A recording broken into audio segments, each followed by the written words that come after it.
దేవుని యొక్క అతి శ్రేష్టమైన నామమునకు మహిమ కలుగునుగాక.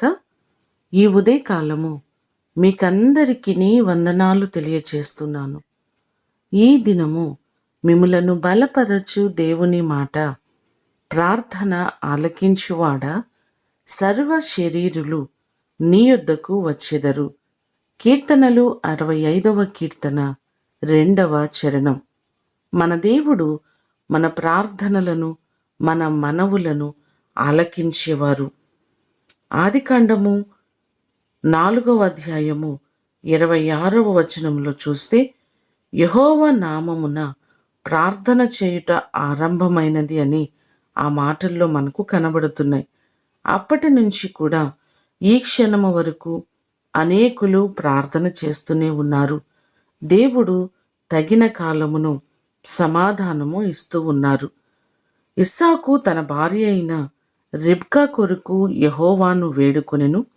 యెహోవా అతని ప్రార్థన వినెను గనుక అతని భార్య గర్భవతి ఆయెను అని ఆదికాండము 25వ అధ్యాయము 21వ వచనంలో మనకు కనబడుతుంది.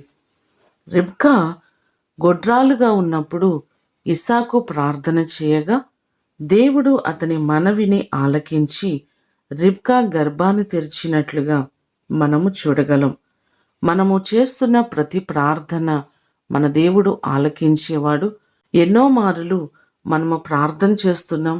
ఎన్నో మారులు దేవుడు మనకు సమాధానాన్ని ఇస్తున్నాడు.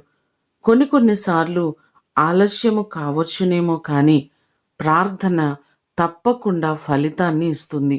ఈ మాటలు వింటున్న మీ అందరి జీవితంలో దేవుడు అనేకమైన అద్భుతాలు చేసి మీ ప్రార్థనలను ఆలకించి ఆయన మిమ్మును ఆశీర్వదించునుగాక.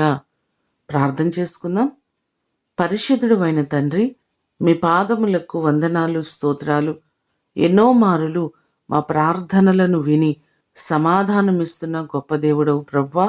ప్రార్థన ఆలకించువాడు మీరే కనుక ప్రతిసారి మేము మీ పాదముల చెంతకు వచ్చి అనేకమైన మనవులను మీకు విన్నవించుకుంటున్నాం.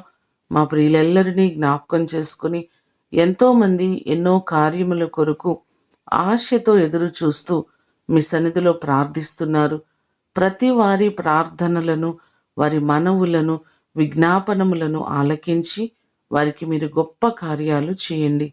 ఈ దినము కొరకు వందనాలు, కృతజ్ఞతలు మీకు తెలియచేస్తూ యేసు నామమున అడిగి వేడుకొని పొందియున్నాము తండ్రి. ఆమేన్. దేవుడు మిమ్ములను దీవించునుగాక.